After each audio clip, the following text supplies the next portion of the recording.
促成这届三方的会谈，其实伫咧会议的当中，半中途川普有敲电话予罗西亚总统普丁，安排普丁甲泽伦斯基来见面。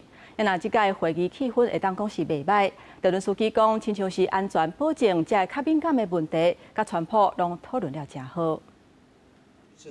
美国总统川普伫咧甲乌克兰总统泽伦斯基会谈了，接受记者访问，讲美国将会为乌克兰提供安全保障，作为任何和平协议的一部分，并且讲罗西亚将会接受这款保证。We are ready for trilateral, as President said. This is a good signal about trilateral. And I believe Vladimir Putin wants to see it ended. Your team has talked about security guarantees. Could that involve U.S. troops? Would you roll that out in the future? We're meeting with 7 great leaders of great countries also. They are first line of defense because they're there. They're Europe.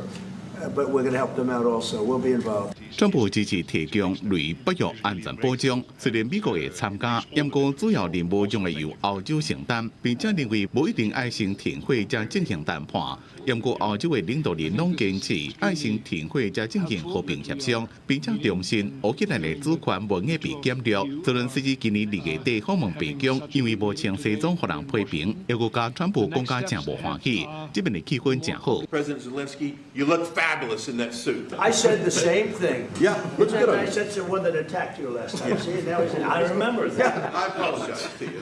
You look wonderful. And in the same suit.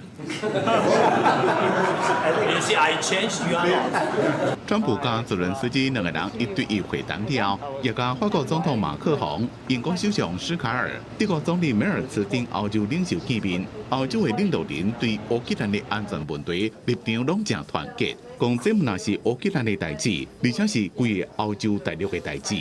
公司新闻吴文玲编辑。